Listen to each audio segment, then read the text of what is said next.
देखो last class में अपन ने डिस्कस कर रहे थे कैपिटल एक्सपेंडिचर और रेवेन्यू एक्सपेंडिचर। तो क्या बताया था, कैपिटल एक्सपेंडिचर्स क्या होते हैं?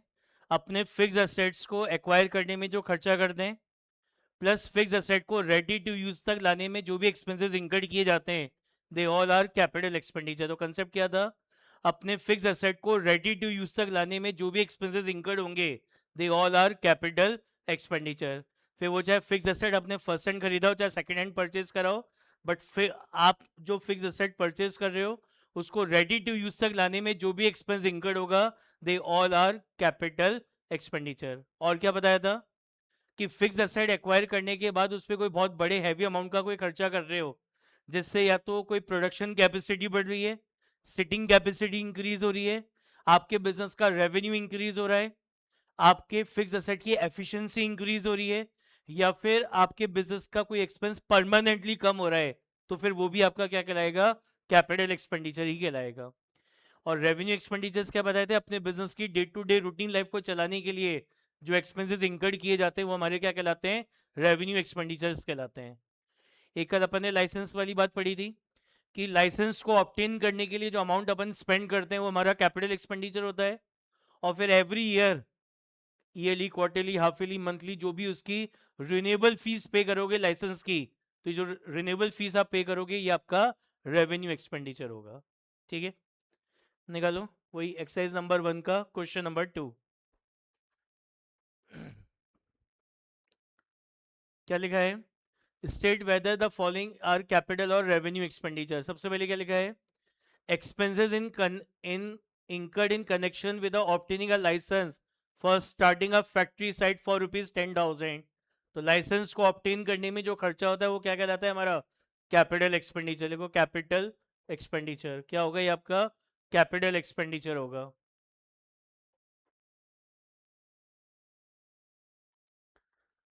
सेकंड है 1,000 paid for the removal of inventory to new site. कह रहे स्टॉक को एक जगह से दूसरी जगह शिफ्ट कर दिया, तो इससे कोई नया फिक्स एसेट थोड़ी जनरेट हो रहा है। और स्टॉक को एक जगह से दूसरी जगह शिफ्ट करना ये बिजनेस का एक रूटीन वर्क है। तो ये कौन सा एक्सपेंस होगा? रेवेन्यू। ये कौन सा एक्सपेंस होगा? रेवेन्यू। तो लिखो revenue expenditure, it is a revenue expenditure.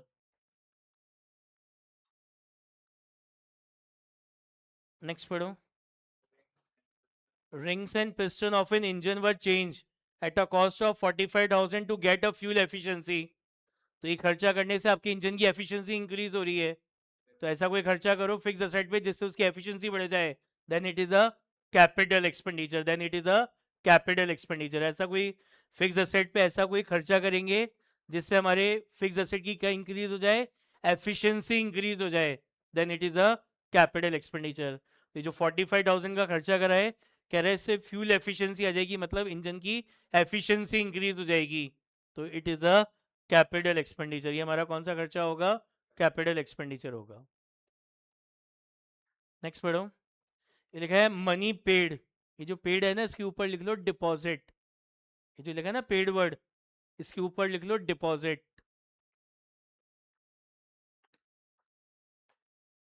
क्या होता था पहले? ये होता था पहले, मतलब जब ये हमारी कंट्री में टेलीफोन आया था, टेलीफोन उस समय लैंडलाइन हुआ करता था, वो भी केवल एक ही कंपनी होती थी, BSNL। तो क्या होता था, वहाँ पे एक अमाउंट आप डिपॉजिट कराते थे, और deposit as a security amount deposit कराते थे, और उसके 4 5 6 मंथ्स के बाद आपके घर में कनेक्शन लगता था लैंडलाइन टेलीफोन का। क्या होता है, डिपॉजिट जो होती है ना, ये आपको वापस रिटर्न मिल जाती हैं। मतलब आपने टेलीफोन का कनेक्शन लेते समय वो जो अमाउंट डिपॉजिट कराया BSNL के पास, तो जब भी आप ये कनेक्शन कट करोगे, हटवाओगे, तो वो डिपॉजिट BSNL आपको वापस क्या करेगा? रिटर्न कर देगा।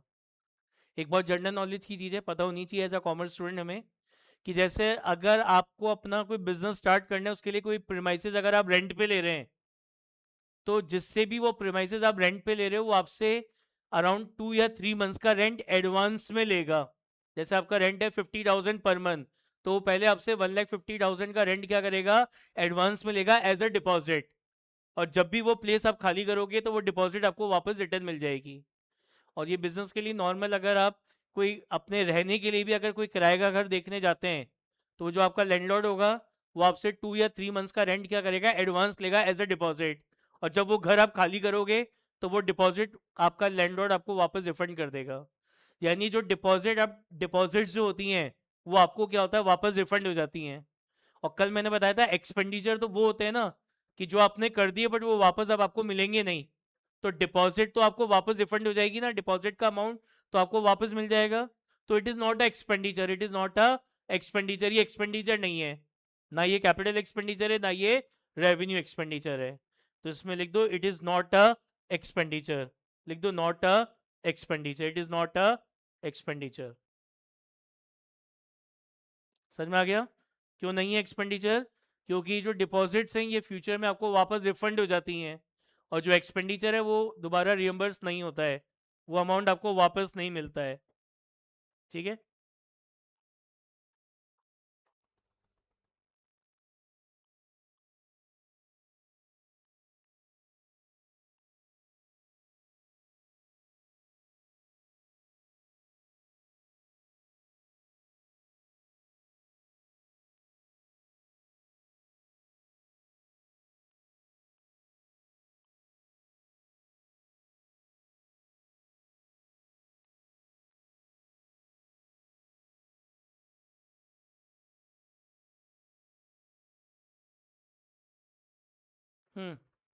समझ में आ गई बात? नेक्स्ट देखो क्या लिखा है। A factory shade was constructed at a cost of ₹1 lakh. कह रहा है फैक्ट्री शेड बनाया कितने में, 1 लाख में। A sum of 5,000 has been incurred in the construction of temporary huts to storing the building material। तो क्या होगा ये आपका कैपिटल होगा ना, क्या बताया था कि फिक्स एसेट को रेडी टू यूज तक लाने में जो भी एक्सपेंस किया जाता है दे ऑल आर कैपिटल एक्सपेंडिचर। क्या बनवा रहे हो, फैक्ट्री का शेड बनवा रहे हो, मतलब फैक्ट्री की बिल्डिंग बना रहे हो। तो बिल्डिंग क्या है, फिक्स एसेट है। तो उसको रेडी टू यूज तक लाने में जो भी खर्चा होगा वो क्या होगा, सब कैपिटल एक्सपेंडिचर। तो ये जो 1 लाख रुपीज का फैक्ट्री शेड बनाने में खर्चा करा और 5,000 इंकर्ड होने for the construction of temporary huts, उसको बनाने के लिए कोई छोटा मोटा कोई सामान स्टोर करने के लिए कोई छोटा सा हाउस या हट बनाई है। तो वो क्या है, मतलब कुल मिला के वही ना कि फिक्स एसेट को रेडी टू यूज तक लाने में जो भी खर्चे होंगे, जो भी खर्चे होंगे वो सब हमारे क्या कहलाएंगे, कैपिटल एक्सपेंडिचर। ये टोटल पूरा का पूरा 1,05,000 हमारा क्या होगा, कैपिटल एक्सपेंडिचर। समझ में आया क्या? देखो कैपिटल एक्सपेंडिचर। नेक्स्ट क्या कह रहा है, question 3। Backstack solution buy and sell computer as a part of its business. काय का बिजनेस है इसका, कंप्यूटर का बिजनेस है। क्या लिखा है, it purchase 20 computer for resale to its customer.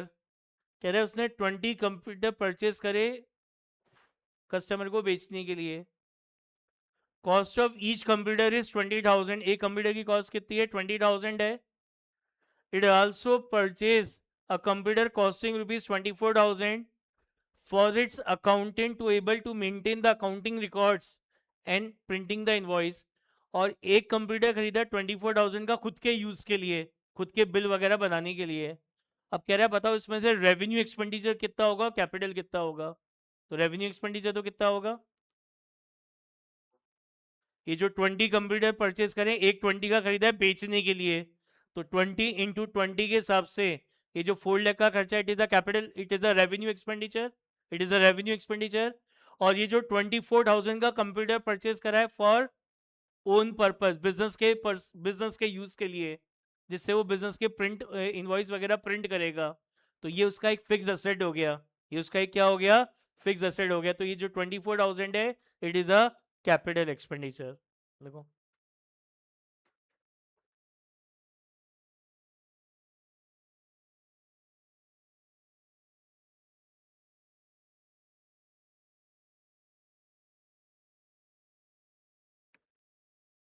ये जो कंप्यूटर अपन ने परचेज करें फॉर रीसेल पर्पस 4 लाख के, it is a revenue expenditure. और एक कंप्यूटर 24,000 का जो खुद बिजनेस के यूज के लिए खरीदा है, तो ये हमारा कैपिटल एक्सपेंडिचर होगा। नेक्स्ट क्या लिखा है, good pictures limited construct a cinema house and incur the following expenditure during the first year. कह रहा है point out you classify the above item. कह रहा है पिक्चर हॉल बना रहे हैं। कह रहा है सेकेंड हैंड फर्नीचर परचेज करा है 19,000 रुपीज का। उसकी रीपेंटिंग कराने में 1000 लग गए, और वेजेस पे करे 200 के उस फर्नीचर के इंस्टॉलेशन के, तो बताओ इट इज अ कैपिटल और रेवेन्यू? कैपिटल। क्या परचेस करें? फर्नीचर। फर्नीचर हमारा फिक्स असेट होता है, तो फिक्स असेट को रेडी टू यूज तक लाने में जो भी एक्सपेंस इंकर्ड होता है, दे ऑल आर कैपिटल एक्सपेंडिचर।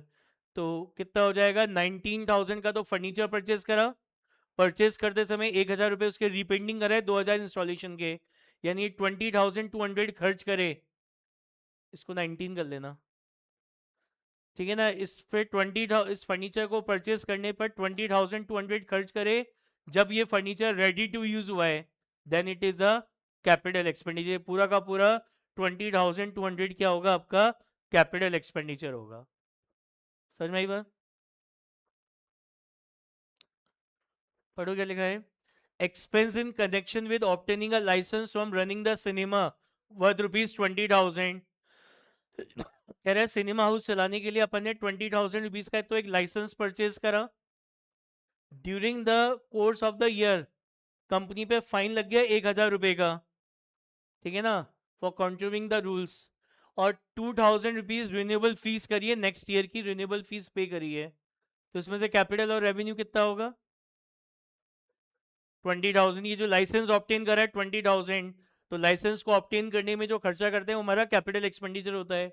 अब ये आपने 1,000 का फाइन पे करा, तो बिजनेस के अंदर जो फाइन और पेनल्टीज पे करते हैं, it is a routine work of the business, तो it is treated as a revenue expenditure. तो ये 1,000 रेवेन्यू एक्सपेंडिचर होगा, और जो लाइसेंस की रिन्यूएबल फीस आप पे करते हो वो भी आपका क्या होता है? रेवेन्यू एक्सपेंडिचर होता है। तो 1,000 प्लस 2,000, ये 3,000 रुपीज का भी आपका क्या होगा? रेवेन्यू एक्सपेंडिचर ही कहलाएगा।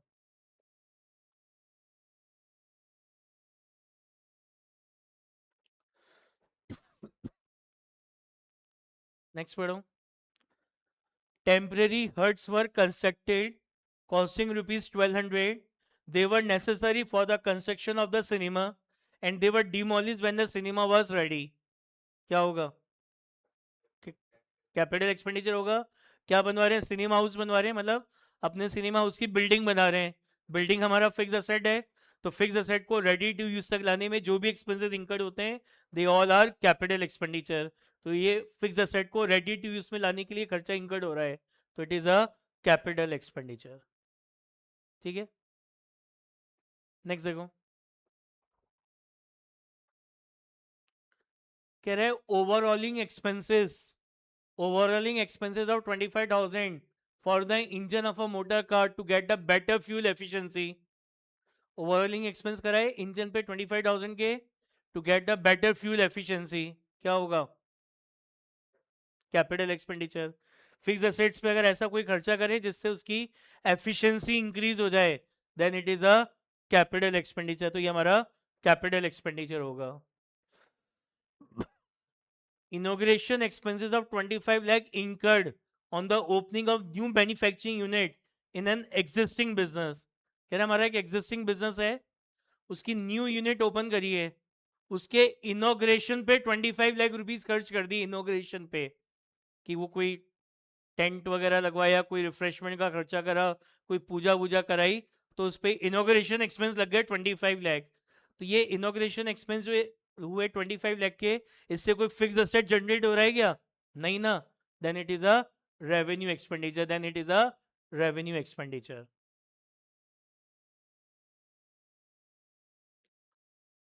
नेक्स्ट पढ़ो। Compensation of 25 crore has been paid for the construction to paid to a worker who opted a voluntary retirement. तो बिजनेस में ही जो कंपनसेशन वगैरह अपन पे करते हैं, it is a routine work of the business, तो it is a revenue expenditure, it is a revenue expenditure. Next पढ़ो। मैसर ABC run a restaurant, they renovate some of the old cabins. Because of these renovations, some space were made free and number of cabin increased 10 to 13। Number, ये जो renovation कराया, इससे जो number of cabins है वो 10 से 13 हो गई, मतलब sitting capacity बढ़ गई। The amount total expenditure 20,000 का हुआ, क्या होगा? इट इज अ कैपिटल और revenue? It is a capital. क्या समझाया था कि फिक्स असेट्स, अपने फिक्स असेट परचेज करने के बाद उस पर कोई बहुत हैवी अमाउंट का खर्चा कर रहे हैं जिससे उसका क्या हो जाए, कोई सिटिंग या प्रोडक्शन कैपेसिटी बढ़ जाए बिजनेस की, then it is treated as a capital expenditure. It is a capital expenditure. Messer New Delhi Financing Company sold certain goods for the installment payment basis. कह रहा है गुड्स बेचे, customer को goods बेचे और उसको क्या बोला, इंस्टॉलमेंट में पैसे दे देना, एक साथ ना देना, इंस्टॉलमेंट्स में पैसे दे देना. 5 कस्टमर डिड नॉट पे द इंस्टॉलमेंट. कह रहा है 5 कस्टमर ने इंस्टॉलमेंट पे नहीं करी और इन इंस्टॉलमेंट को रिकवर करने के लिए 10,000 रुपीज की लीगल फीस पे करी. तो ये जो लीगल फीस पे कर रहे हैं, it is the routine work of the business, तो it is a revenue expenditure. It is a revenue expenditure. क्या होगा कि केवल कोई फिक्स एसेट एक्वायर करते समय कोई लीगल फीस आप पे कर रहे हो तब तो वो कैपिटल एक्सपेंडिचर होगा, और इसके सिवा कोई और लीगल फीस अगर आप पे कर रहे हो बिजनेस में तो वो सब आपके रेवेन्यू एक्सपेंडिचर होंगे. क्या बोला मैंने, फिक्स एसेट्स को एक्वायर करने के लिए कोई लीगल फीस आप पे कर रहे हैं, then it is a capital expenditure. और नॉर्मल बिजनेस में अगर कोई लीगल फीस आप पे कर रहे हो तो वो हमेशा रेवेन्यू एक्सपेंडिचर होगा. ठीक है. Messer Ballab and Company Delhi purchased a machinery from Messer Shah and Company of Ahmedabad. Messer Ballab and Company spent 40,000 for the transportation of such machine. क्या होगा ये खर्चा, इट इज अ कैपिटल और revenue, capital. ये 40,000 का खर्चा काय के लिए हो रहा है, मशीनरी को एक्वायर करने के लिए. मशीनरी क्या है, फिक्स एसेट है, और फिक्स एसेट्स को एक्वायर करने के लिए जो भी एक्सपेंस होते हैं they all are capital expenditure. तो it is a capital expenditure. ठीक है. तो ये था हमारा क्या टॉपिक, कैपिटल एक्सपेंडिचर और रेवेन्यू एक्सपेंडिचर. ठीक है क्या. नाउ नेक्स्ट टर्म डिस्कस करें, अपन पढ़ रहे थे बेसिक अकाउंटिंग टर्म्स, तो अब नेक्स्ट टर्म अपन डिस्कस कर रहे हैं रिसिप्ट्स. रिसिप्ट्स क्या होती हैं, जो अमाउंट आपको रिसीव होता है, जो भी अमाउंट आपको रिसीव हो रहा है कस्टमर से, क्लाइंट से, तो वो आपकी क्या कहलाती है, रिसिप्ट्स कहलाती हैं. तो रिसिप्ट्स को भी अपन दो कैटेगरी में क्लासिफाई करते हैं. रिसिप्ट का मतलब जो अमाउंट आपको रिसीव हो रहा है फ्रॉम कस्टमर, और फ्रॉम द क्लाइंट्स, जो अमाउंट आपको रिसीव होता है दैट इज कॉल्ड रिसिप्ट्स. तो जो हमें रिसिप्ट्स मिलती है उनको भी अपन दो कैटेगरी में क्लासिफाई कर सकते हैं. एक होती है आपकी कैपिटल रिसिप्ट और एक होती है आपकी रेवेन्यू रिसिप्ट. कैपिटल रिसिप्ट्स और रेवेन्यू रिसिप्ट. कैपिटल रिसिप्ट्स क्या होती है, व्हाट इज कैपिटल रिसिप्ट, सुनना ध्यान से.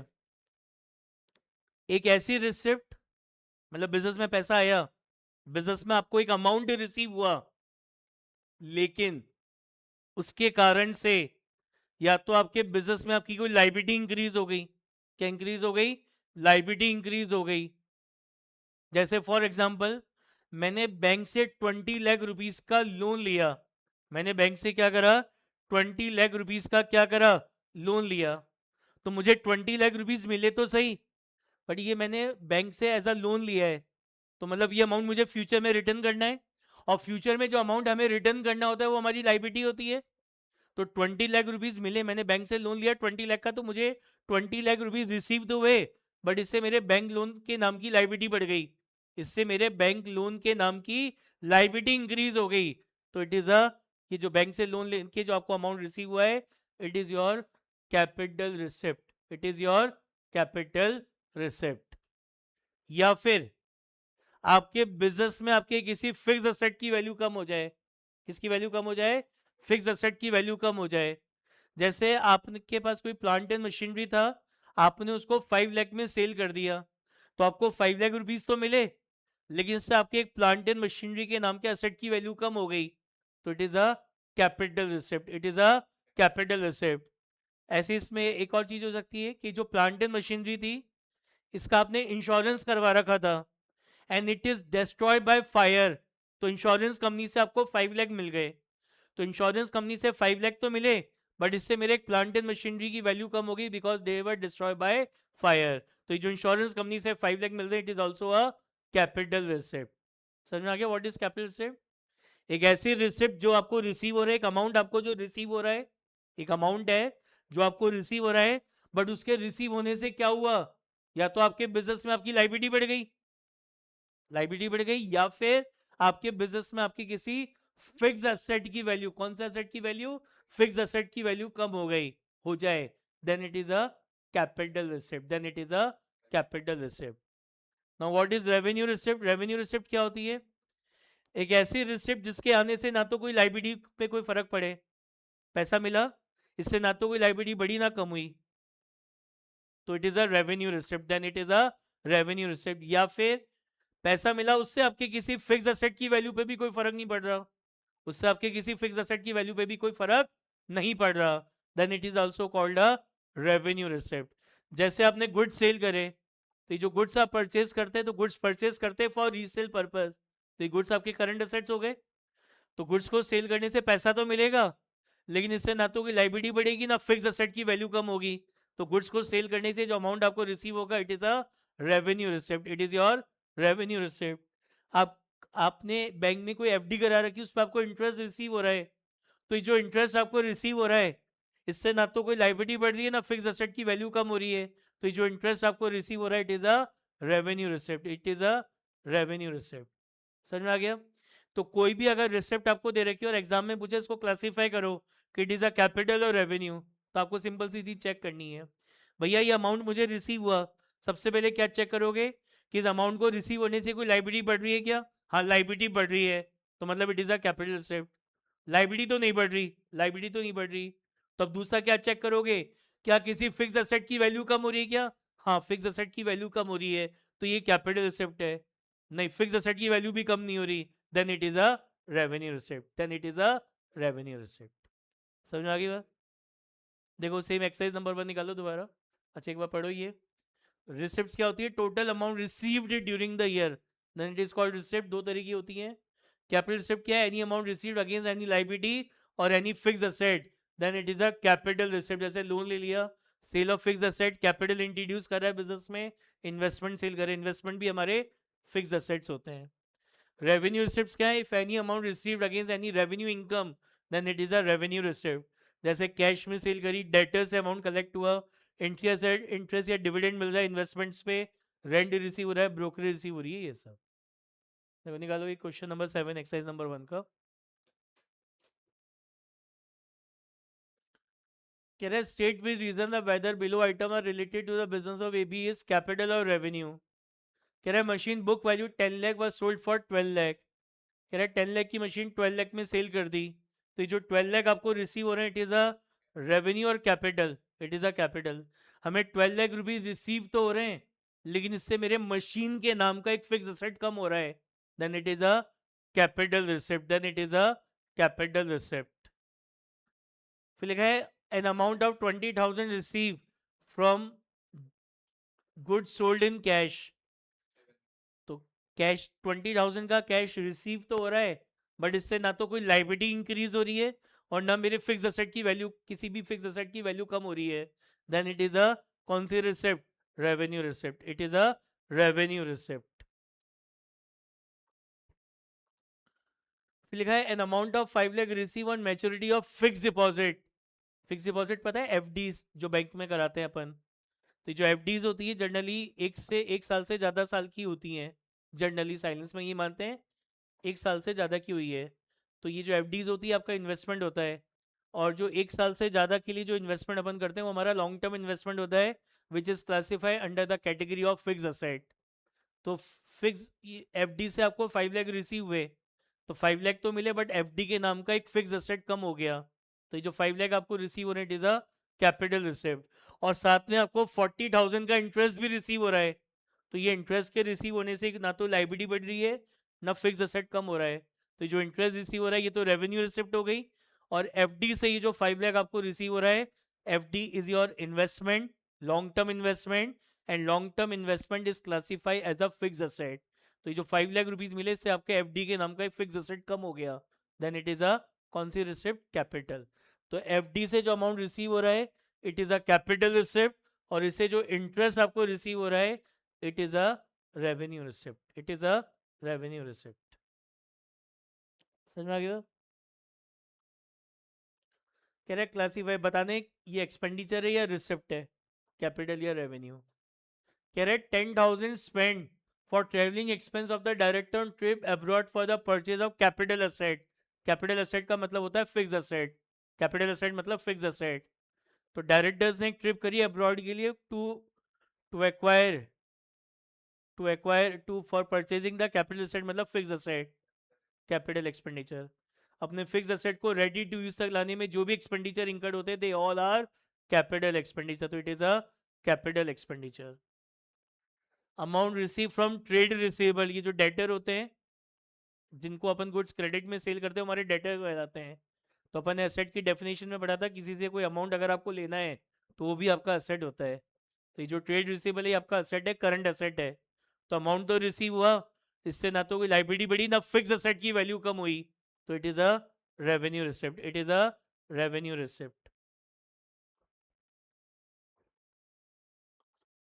फिर लिखा है amount spend on the demolition of building to construct a bigger building on the same site, capital. एक नई बिल्डिंग बना रहे हैं, बिल्डिंग मतलब फिक्स एसेट बना रहे हैं, तो फिक्स एसेट को कंस्ट्रक्ट करने में उसको रेडी टू यूज तक लाने में जो भी एक्सपेंडिचर इंकर्ड होंगे they all are capital expenditure, तो it is a capital expenditure. Insurance claim receive on account of machinery damage by fire, तो इंश्योरेंस कंपनी से क्लेम रिसीव हो रहा है on account of damage of machinery damage by fire, capital. पैसा तो receive हो रहा है, अमाउंट तो रिसीव हो रहा है, बट इससे मशीन के नाम का एक फिक्स एसेट कम हो रहा है, तो इट इज अ कौन सा रिसिप्ट, कैपिटल रिसिप्ट। समझ में आई बात? नाउ नेक्स्ट टर्म अपन पढ़ रहे हैं रेवेन्यू। नेक्स्ट टर्म अपन पढ़ रहे हैं क्या, रेवेन्यू।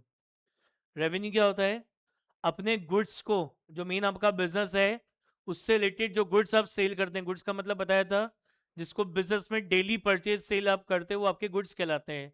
तो उन गुड्स को सेल करने से जो अमाउंट आपको रिसीव होता है it is called revenue, it is called revenue. तो गुड्स को सेल करने से जो अमाउंट आपको रिसीव होगा इट इज कॉल्ड रेवेन्यू, उसको क्या बोला जाता है, उसके लिए टर्म यूज होता है रेवेन्यू। समझ आ गया? गुड्स को सेल करने से जो अमाउंट रिसीव होगा it is called revenue. Income क्या होती है, देखो तीन वर्ड हैं, एक तो है इनकम, एक है प्रॉफिट और एक है गेन। इनकम, प्रॉफिट और गेन आपको सुनने में तीनों एक जैसे लग रहे होंगे, बट इन तीनों में थोड़ा थोड़ा सा माइन्यूटली डिफरेंस होता है। सबसे पहले बात करते हैं इनकम क्या होती है। आपने 80,000 रुपीज के गुड्स परचेज करे और फिर आपने उसको 1 लाख में सेल कर दिया, तो 80,000 के गुड्स परचेज करे 1 लाख में सेल कर दिया, तो सेलिंग प्राइस और कॉस्ट प्राइस का जो डिफरेंस है 20,000, इट इज कॉल्ड इनकम। ये आपकी क्या कहलाएगी, इनकम कहलाएगी। आपकी क्या कहलाएगी, इनकम। तो इनकम क्या होती है, difference between selling price and cost price of goods is called income. Now what is profit, तो केवल ये गुड्स को खरीदने में थोड़ी खर्चा हुआ होगा, और भी तो खर्चे हुए होंगे।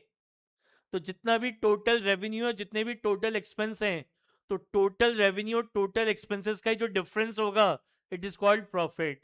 बिजनेस में टोटल जितना भी रेवेन्यू आपको रिसिप्ट हो रहा है और बिजनेस में टोटल जितने भी खर्चे हो रहे हैं, तो total revenue total expenses, total revenue total expenses का जो डिफरेंस होता है इट इज कॉल्ड प्रॉफिट। और गेन क्या होता है, देखो बिजनेस में दो एक्टिविटीज होती है, ऑपरेटिंग और एक होती है नॉन ऑपरेटिंग। जैसे मेरी मेडिकल की शॉप है, तो वहाँ पे मेरी ऑपरेटिंग एक्टिविटी क्या होगी, मेडिसिन को परचेज करना, मेडिसिन को सेल करना। मेडिसिन परचेज करना, सेल करना, ये मेरी ऑपरेटिंग एक्टिविटी हो गई। और इसके सिवा जो बिजनेस में मैं एक्टिविटीज़ कर रहा हूँ सब नॉन ऑपरेटिंग एक्टिविटीज़ हो गई। जैसे मैंने मेडिकल की शॉप पे कोई एसी परचेज करा, कोई कंप्यूटर परचेज करा, कोई प्रिंटर परचेज करा, कोई फर्नीचर परचेज करा। मेडिकल की शॉप पे कुछ पैसा एक्स्ट्रा था तो उसकी एफडी करा दी, उस एफडी पे मुझे इंटरेस्ट मिल रहा है, तो ये सब एक मेडिकल शॉप की क्या हो गई, नॉन ऑपरेटिंग एक्टिविटीज हो गई। तो इन नॉन ऑपरेटिंग एक्टिविटीज को करने से अगर आपको कोई बेनिफिट होता है, इन नॉन ऑपरेटिंग एक्टिविटीज को करने से, बिजनेस की नॉन ऑपरेटिंग एक्टिविटीज को करने से अगर आपको कोई बेनिफिट होता है then it is called gain. जैसे जनरली फिक्स एसेट को बेचने पर लॉस ही होता है, बट फिक्स एसेट को बेचने पर अगर आपको कोई गेन हो रहा है, कोई बेनिफिट हो रहा है, then it is called gain. समझ में आ गया क्या?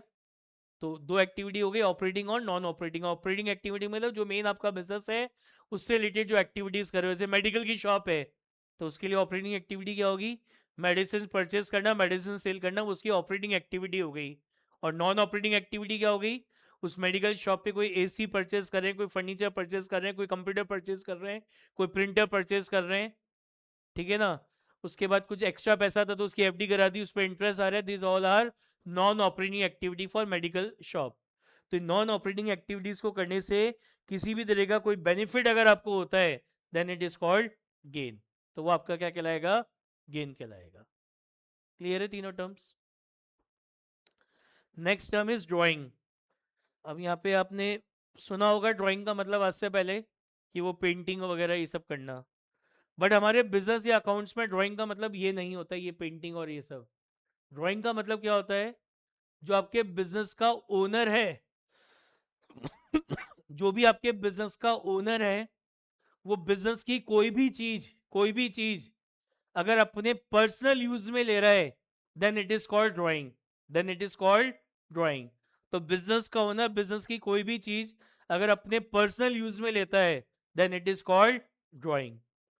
और आपके बिजनेस का बैंक अकाउंट है, आपके बिजनेस का बैंक अकाउंट है, उसमें से बिजनेस के ओनर का कोई भी पर्सनल अगर पेमेंट हो रहा है, बिजनेस के ओनर का कोई पर्सनल पेमेंट हो रहा है then it is also called drawing, this also called drawing. समझ में आ गया ड्राइंग का मतलब क्या है बिजनेस या अकाउंट्स में, कि बिजनेस का जो भी ओनर है वो बिजनेस की कोई भी चीज, चाहे वो बिजनेस का कैश हो और चाहे वो बिजनेस के गुड्स हो, क्या कर रहा है उसको अपने पर्सनल यूज में ले रहा है then it is called drawing. और बिजनेस के बैंक अकाउंट में से बिजनेस के ओनर का कोई पर्सनल पेमेंट हो रहा है then it is also called drawing, तो वो भी आपकी क्या कहलाएगी, ड्राइंग्स कहलाएंगी। तो लिखा है एनी कैश और value of goods withdrawn by the owner for personal use or any private payment made out of business fund is called drawing, उसको क्या बोलेंगे अपन, ड्राइंग्स बोलते हैं। डेटर, ये डेटर के ऊपर लिख लो ट्रेड रिसेबल, डेटर का दूसरा नाम होता है ट्रेड रिसेबल, वो जो डेटर है ना उसके ऊपर लिख लो ट्रेड रिसेबल्स, ट्रेड रिसेबल्स।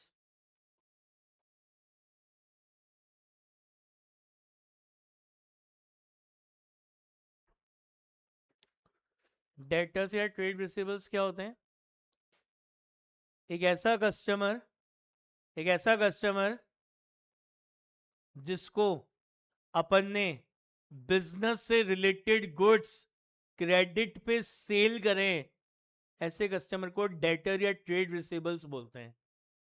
डेटर कौन होता है, कस्टमर होता है।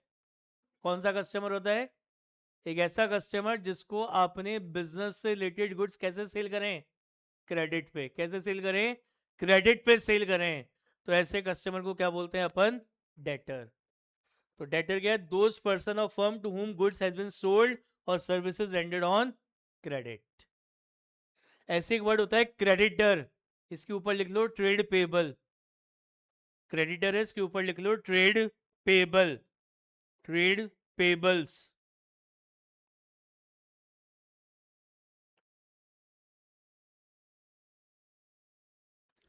क्रेडिटर कौन, क्रेडिटर आपका सप्लायर होता है, क्रेडिटर कौन होता है आपका, सप्लायर होता है। कौन सा, एक ऐसा सप्लायर जिससे आपने अपने बिजनेस से रिलेटेड गुड्स क्रेडिट में परचेज करे हैं। सप्लाई, क्रेडिटर कौन होता है, सप्लायर होता है। कौन होता है आपका, सप्लायर। कौन सा सप्लायर, जिससे आपने अपने बिजनेस से रिलेटेड गुड्स काय में परचेज करें, क्रेडिट में परचेज करें, उधार में खरीदें, तो ऐसे पर्सन को, ऐसे सप्लायर को हम क्या बोलते हैं, क्रेडिटर बोलते हैं। क्या बोलते हैं, क्रेडिटर बोलते हैं। तो लिखा है those person of firm to whom goods has been purchase और सर्विसेज प्रिक्योर ऑन क्रेडिट, तो वो आपका क्या कहलाएगा, क्रेडिटर कहलाएंगे।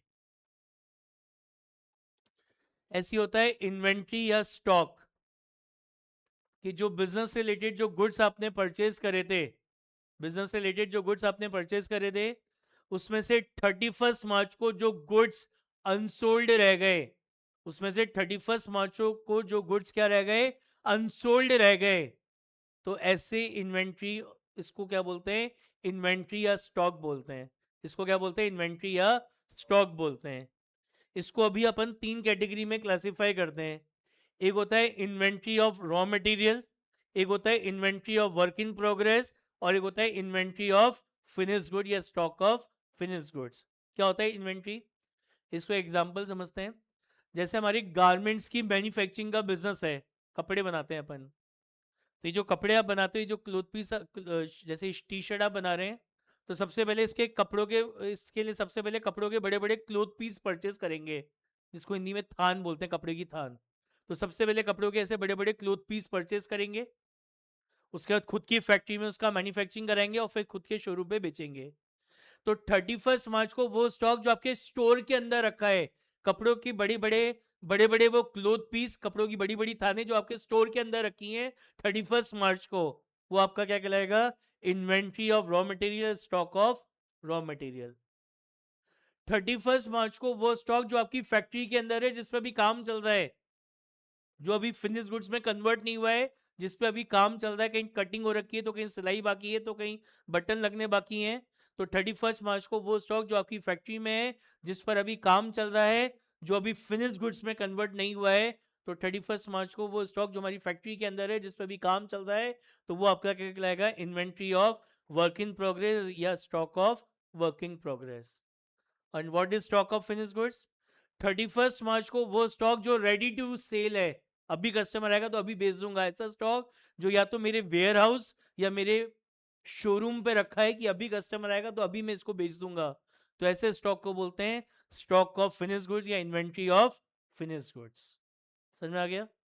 और very very important point exam के पॉइंट ऑफ व्यू से, कि एंड ऑफ द ईयर में स्टॉक का वैल्यूएशन कैसे करते हैं, ये याद रखना है। क्या लिखा है, पढ़ो। कॉस्ट प्राइस, कॉस्ट प्राइस मतलब हमने किस प्राइस पे उसको खरीदा था, हमने कितने में खरीदा था। और net realisable value, net realisable value मतलब कि 31 मार्च को ये स्टॉक में बेचने जाऊंगा तो नेट कितना अमाउंट मुझे रिसीव होगा, नेट कितना अमाउंट मुझे रिसीव होगा। तो कॉस्ट प्राइस और net realisable value whichever is lower, दोनों में से जो भी प्राइस कम है, उस पे उस प्राइस पे एंड ऑफ द ईयर में हम अपने स्टॉक का वैल्यूएशन करते हैं। और एग्जाम में एमसीक्यू में आने के लिए this is very very important question, generally आता है ये, कि at the end of the year inventory का वैल्यूएशन या स्टॉक का वैल्यूएशन कैसे होता है? कॉस्ट प्राइस मतलब हमने कितने में खरीदा था, और net realisable value, net realisable value मतलब कि आज 31 मार्च को ये सारा स्टॉक मैं बेचने जाऊंगा तो नेट कितना अमाउंट मुझे रिसीव होगा, it is called net realisable value. तो दोनों में से जो भी प्राइस कम होगी 31 मार्च को आपके गुड्स की, वो क्या कहलाएगी? वैल्यू ऑफ स्टॉक कहलाएगी। ये याद रखना है। समझ में आ गई क्या बात? क्लियर है? नो, ट्रांजेक्शन का मतलब क्या बताया था मैंने, कि अपन अपने बिजनेस में जो एक्टिविटीज करते हैं, जो भी एक्टिविटीज अपन बिजनेस में कर रहे हैं, वो सब एक्टिविटीज हमारी क्या कहलाती हैं? ट्रांजेक्शन्स कहलाती हैं। तो लिखा है it means the act of performance and exchange transfer etcetera. However, for the purpose of accounting, only those transactions are taken into consideration which are financial nature, जो कौन से नेचर की हैं? फाइनेंशियल नेचर की हैं। एंड फाइनेंशियल ट्रांजेक्शन कौन सी होती हैं? Which alter the financial position of the concern and which can be measure in terms of money. ऐसे एक टर्म होती है इवेंट। क्या टर्म होती है? इवेंट। इवेंट क्या होता है? इन ट्रांजेक्शन्स का जो कॉन्सिक्वेंस या रिजल्ट निकल के आता है, इन ट्रांजेक्शन का जो कॉन्सिक्वेंस या रिजल्ट निकल के आता है, इट इज कॉल्ड इवेंट। उसको हम क्या बोलते हैं? इवेंट। मैंने 80,000 के गुड्स परचेज करे, इट इज अ ट्रांजेक्शन। मैंने उसको 1 लाख में सेल करा, इट इज अ ट्रांजेक्शन। और ऐसा करने से मुझे 20,000 का प्रॉफिट हो रहा है, इट इज अ इवेंट। ये आपका क्या कहलाएगा? इवेंट कहलाएगा। तो लिखा है द कॉन्सिक्वेंस या result of a transaction is known as event. ये एक एग्जांपल है कि मिस्टर एक्स ने अपना बिजनेस स्टार्ट करा 1 लाख रुपीज लगाकर, 1 लाख रुपीज लगाकर ड्यूरिंग द ईयर उन्होंने परचेज करी, सेल करी। इससे इनको एंड ऑफ द ईयर में 10,000 का प्रॉफिट हुआ है। एंड ऑफ द ईयर में कैश बैलेंस बच गया 15 का, स्टॉक बच गया 50 का और डेटर बच गया 45 के। तो बिजनेस को स्टार्ट करा, गुड्स परचेज करे, गुड्स सेल करे, ये तो सब क्या हो गई? ट्रांजेक्शन हो गई। और ऐसा करने से इनको एंड ऑफ द ईयर में 10,000 का प्रॉफिट हुआ, 15,000 का कैश बैलेंस बच गया, 50,000 का स्टॉक और 45,000 के डेटर्स बच गए। तो इट इज कॉल्ड इवेंट। ये क्या कहलाएगा? इवेंट कहलाएंगे। समझ में आई क्या बात? No, next is outstanding expense. ये लिख लो, आउटस्टैंडिंग एक्सपेंस। आउटस्टैंडिंग एक्सपेंस क्या होता है? What is outstanding expense? those expenses which is related to your current accounting year, ऐसे खर्चे जो हमारे करंट अकाउंटिंग ईयर से रिलेटेड है, 31 मार्च आ गई बट आपने अभी तक उनको पे नहीं करा, तो वो आपके क्या कहलाते हैं, आउटस्टैंडिंग एक्सपेंस कहलाते हैं। लिखो आउटस्टैंडिंग एक्सपेंस, लिखो डैश डाल के लिखो, डैश डाल के लिखो, those expense which is related to current accounting year, those expense which is related which is related to current accounting year, current accounting year, but not paid, but not paid during the year, during the year। ऐसे खर्चे जो हमारे current accounting year से related है, current year में due हो चुके हैं, ड्यू चुके मतलब आपने सर्विसेज तो ले ली बट पेमेंट नहीं करा, तो सर्विसेज ले ली मतलब वो खर्चा ड्यू हो गया, तो खर्चा ड्यू तो हो गया, 31 मार्च आ गया लेकिन अभी तक आपने उसको पे नहीं करा, तो इट इज आउटस्टैंडिंग एक्सपेंस। तो अभी तो पे नहीं करा बट फ्यूचर में पे करना है, और जो अमाउंट फ्यूचर में पे करना होता है वो हमारी क्या होती है, करंट लाइबिलिटी। तो ये जो आउटस्टैंडिंग एक्सपेंस है हमारी कौन सी लाइबिलिटी होगी, करंट लाइबिलिटी होगी। कौन सी लाइबिलिटी होगी, करंट लाइबिलिटी होगी। ऐसे लिखो next, prepaid expense, prepaid expense oblique prepaid expenses oblique expenses paid in advance, expenses paid in advance, expenses paid in advance।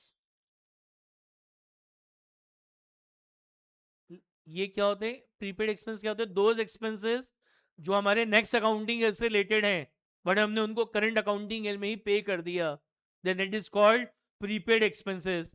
तो अगले साल के खर्चे अभी पे कर दिए मतलब फ्यूचर में पे नहीं करना पड़ेगा, तो ये जो खर्चा आप पे कर रहे हो उसका बेनिफिट अब आपको फ्यूचर में मिलेगा, तो फ्यूचर में बेनिफिट मिलने वाला है, तो ये आपका क्या हो गया, असेट हो गया। कौन सा असेट होगा, करंट असेट। लिखो दोज एक्सपेंसेस, लिखो डैश डाल के, those expenses which is related to next accounting year, those expenses which is related to, which is related to next accounting year, next accounting year, next accounting year, but paid in current year, but paid in current year। ऐसे खर्चे जो हमारे next accounting year से related थे but हमने उनको current year में ही पे कर दिया, then it is called prepaid expense और एक्सपेंसेस पेड इन एडवांस। तो खर्चा, अगले साल का खर्चा अभी पे कर दिया तो फ्यूचर में अब इस खर्चे का आपको बेनिफिट मिलने वाला है, तो it is your current asset. ये आपका क्या होता है, करंट एसेट होता है। ऐसे लिखो एक्रूड इनकम, एक्रूड इनकम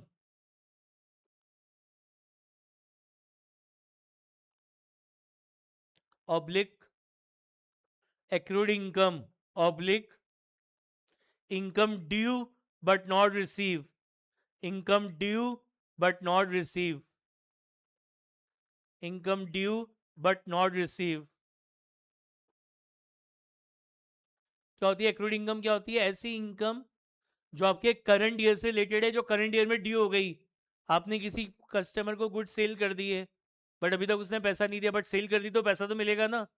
आपने अपने किसी क्लाइंट को अपनी सर्विसेज दे दी, तो सर्विसेज दे दी बट अभी तक क्लाइंट ने अमाउंट पे नहीं करा, तो सर्विसेज दे दी तो मतलब अमाउंट तो मिलेगा ना, मतलब इनकम तो ड्यू हो गई बट 31 मार्च आ गया अभी तक वो आपको इनकम रिसीव नहीं हुई, then it is called accrued income. लिखो any income which is related to your current year, any income which is related to your current year,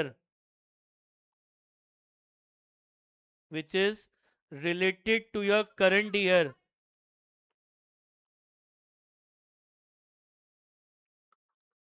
but not received, but not received during the current year, but not received during the current year, but current year में वो आपको receive नहीं हुई। Income जो current year से related है, current year में due हो गई, ड्यू हो गई मतलब कस्टमर को गुड्स सेल तो कर दिए बट 31 मार्च आ गया अभी तक पैसा ही नहीं मिला, उसका कस्टमर ने अमाउंट पे नहीं करा है, तो सेल कर दिया तो पैसा तो मिलेगा ना, मतलब इनकम तो ड्यू हो गई। या फिर किसी क्लाइंट को आपने अपनी सर्विसेज दे दी, बट 31 मार्च आ गई, अभी तक उस क्लाइंट ने आपकी फीस पे नहीं करी। तो सर्विसेज दे दी मतलब फीस तो मिलेगी, बट 31 मार्च आ गई, अभी तक मिली नहीं, मतलब इनकम ड्यू तो हो गई बट रिसीव नहीं हुई। तो ये आपकी एक्रूड इनकम या क्या कहलाता है, income due but not receive, it is your current asset. ऐसी एक टर्म होती है अर्नर्ड इनकम या इनकम रिसीव इन एडवांस। लिखो, अर्नर्ड इनकम या income receive in advance. Earned income oblique income receive in advance.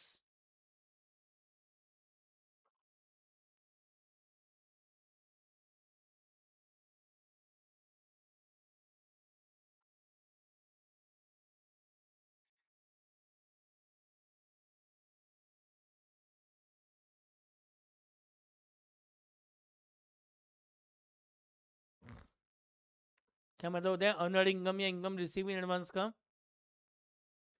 ऐसी इनकम जो आपके नेक्स्ट अकाउंटिंग ईयर से रिलेटेड है, ऐसी इनकम जो आपके नेक्स्ट अकाउंटिंग ईयर से रिलेटेड है, बट आपको वो करंट ईयर में ही रिसीव हो गई, तो ऐसी इनकम को अपन बोलते हैं अर्नर्ड इनकम या इनकम रिसीव इन एडवांस। तो लिखो, any income which is related to next accounting year, any income which is related to next accounting year, any income which is related to next accounting year,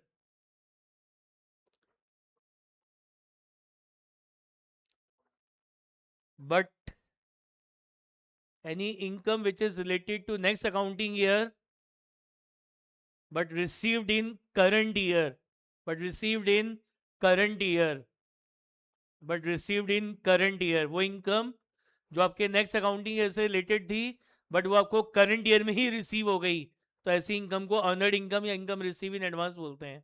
अब customer ने आपसे कोई advance income, आपने customer से advance income ले ली, तो मतलब आप उसको सर्विस देने के लिए लाइबल हो गए।